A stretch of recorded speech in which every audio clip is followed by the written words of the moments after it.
Hello friends, welcome back to Rubik's Automate Academy. Today's objective is to learn nested loop statements, or you can say how to use a loop inside another loop. Since you already know the concept of nested from the nested conditional statements video, I don't really need to explain that much to you. So using nested loop statements, I will teach you how to create a multiplication table in Python. I will cover more about it in a second. Another thing you will need to know is range function. I talked a little bit about it in for loops video. If you know the range function already, then you are good. But if you don't know, then don't worry. I'm going to teach it to you in today's video. You can skip the range function part if you're confident enough that you really understand the concept. This is an example of a multiplication table. You should remember it from your math class. You might have gotten an assignment like writing out a multiplication table of a certain number.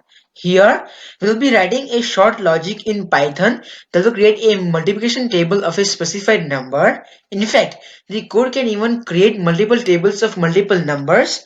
Just to give you a head start, we'll be using a for loop inside a for loop. Basically, the range function returns a sequence of numbers starting from 0 by default and increments by 1 and stops before a specified number. This is how the range function looks. You use the range keyword with a set of opening and closing parentheses. Inside the set of parentheses, the values you pass tells the function what to do. First, you enter an integer number that specifies at which position to start. It is optional and by default the value is 0 if you don't use it or change it. Secondly, you enter an integer number that specifies at which position to stop. This is required. Lastly, you enter an integer number that specifies the incrementation. We will be using this function with for loops in the multiplication table logic. The reason only integer numbers or whole numbers work is you can't pass in a float or decimal value. Python will give you an error. Because of this range function, everything is now easier. You will know when we use it. I want to create a logic that asks the user to enter a starting and an ending number. That will give us a range of numbers, and then we give the user the multiplication tables of those numbers.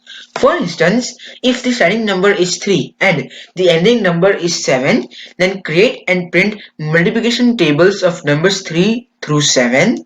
I will make this as interesting and fun as possible by adding more functionality. So, there are two main jobs the logic will do. The first job is to go to the next number in the given range each time a multiplication table is created.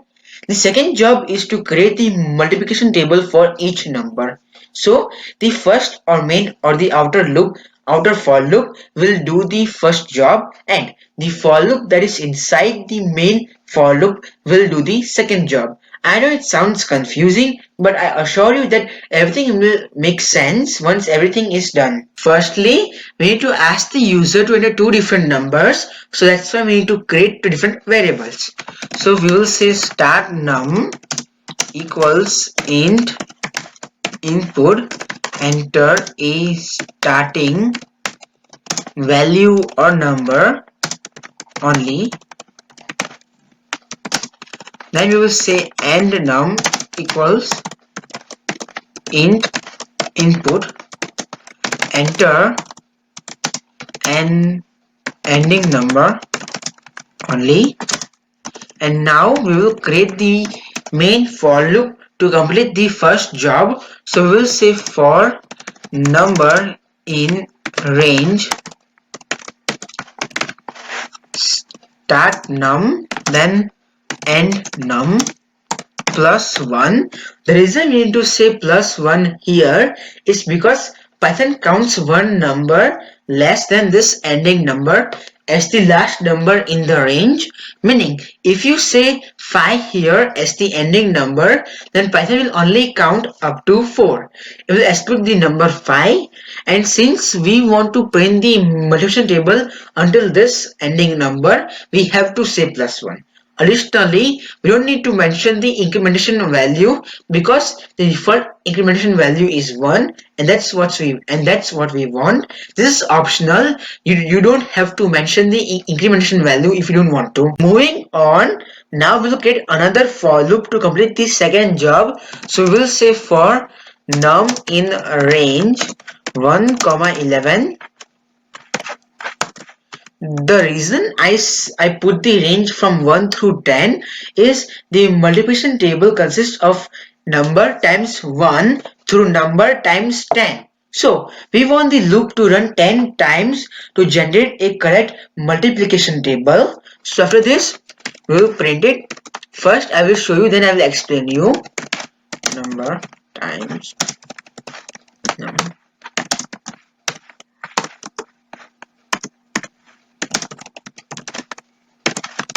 So basically this number is from here, then the multiplication sign, then num is from over here, equal sign, and then the result of number times num.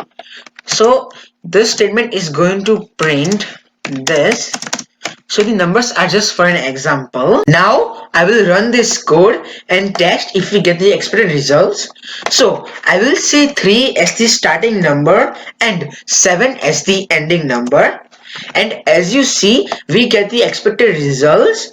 We get all the tables of numbers 3 through 7. But as you see here, all the tables are joined together and so confusing. So we will add space between each table. To do this, we will have to say print backward slash after this for loop, or you can say after each table is generated. And I will do one more thing. And I will add space between the inputs and the first table. As you see, they are like joined together. To do this, we will just have to use the same statement after the inputs. I will just copy this, and after the inputs I'm just paste it. And now if we run this, I will just say the same things. So 3 and 7. And as you see, all of the tables are spaced, and there is space between them, and it's easy to read. I just want to add one more thing. I want to add a title that will tell the user of which number is the multiplication table of. To do that, before a table is printed, meaning before this for loop, I wanted to print multiplication table of, then here we'll say number. And now let's run this code. I'm just using the same things, and see, we get the title multiplication table of 6, of table of 5, etc, etc. You can do the same thing using nested while loop statements or a while loop inside another while loop, but I will not show you how to do this. This is an exercise slash a challenge for you. If you find the correct code, then definitely tell me in the comments, and also tell me how did you find the solution. If you created a code that is not giving you the correct results or giving you errors, then please tell me in the comments, and don't forget to include the code. I would love to help you solve the problem. If you used a different way to generate the tables, or you modified the code and made it interactive, then be sure to tell me in the comments. So friends, this is it for today. This was the last video on loops. We will now move on to the next topic, but before we learn something new in Python, I will teach you a few logics or challenges, you can say, that will require loops, conditional statements, almost everything we have learned so far. So in the next video, I will teach you how to print Fibonacci series. You might be wondering what I'm talking about. I will cover everything in that video or in the next video, you can say. If you don't want to miss that video or any of my future course videos, then subscribe and don't forget to click on the bell icon so you can get the update when the course videos are uploaded. I will see you in the next video.